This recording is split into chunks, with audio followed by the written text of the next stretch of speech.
Your money controls you. Unless you learn this first, you'll be a slave to your money all the days of your life. Have you ever felt confused about where your money goes to? How to save, how to get out of debt, how to understand whether debt is good or it's not good, how to differentiate between a bad and a good debt, how to stay financially free. You're at the right place. Ladies and gentlemen, allow us to talk about financial literacy. This is the ability to understand and use financial skills to manage your money. What are financial skills? These include budgeting, saving, handling debt wisely, investing, that is wealth creation. Investment can be passive, where you have money working for you. It can be active, you making sure that you are actively involved in production and in multiplication of that money. Financial literacy is all about you being aware and being in control of financial decisions. Do you know that when you are financially literate, you will know how to track your income and expenses, how much comes in, how much gets out. It is important as at the end of the day, make sure that what gets out is less than what comes in. It must be so minimal. Make sure you have much. What is a must get out? What is not a must let it get out? Then you can have something called creating a budget that actually works. Sometimes it is important. Have a budget. Okay, you need first to track your income and expenses. Create a budget that actually works. When you anticipate money coming into your account, what's the first thing you do? Have a projection. It's called a budget projection. And then at the end of it, you'll have an actual budget. So the projection will tell you how much do you put here, and how much do you put where, and why. There must be justification. It's called zero-based budgeting. There has to be justification for any money spent. That bit can be about understanding your credit scores and loans. There's something that I see people do in the civil servants. It's called top-up. You get a loan, you're not through with paying the loan, another loan, you're being given another loan to clear the loan, and then you continue paying.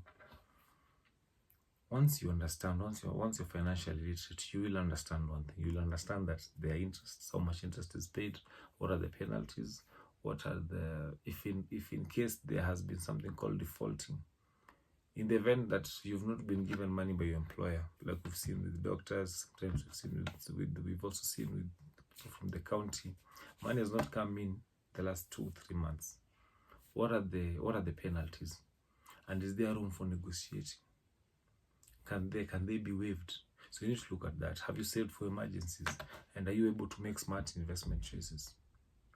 That is what makes somebody who is financially literate understand.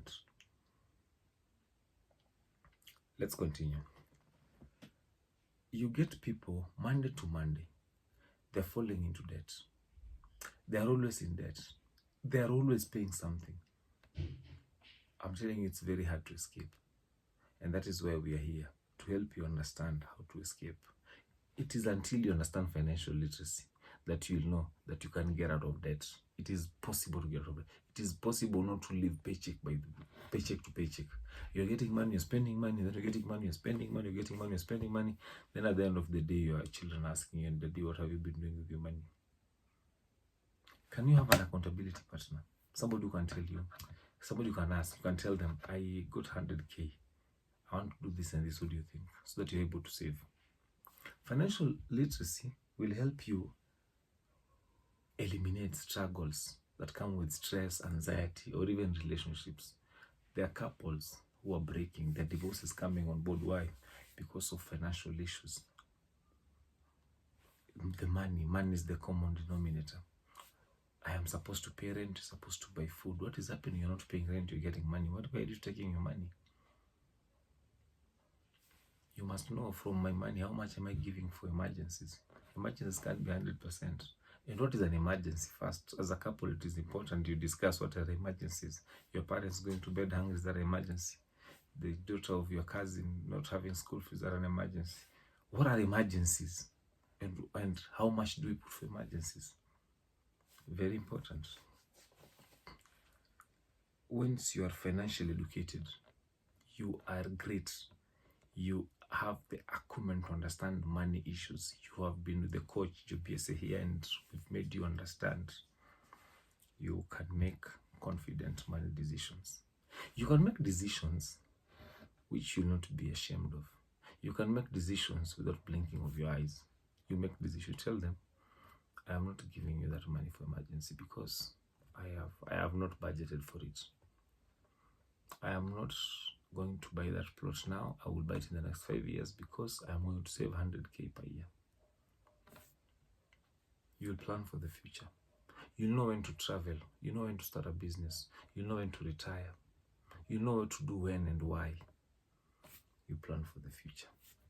Once you're financially educated, you'll know how much do I need to go for holiday, and where can this money come from, and can I go for holiday and come back and things just continue as normal, or will I go for holiday and when I come back there's no school fees to put up my children to school, or will I come back and there's no money for food?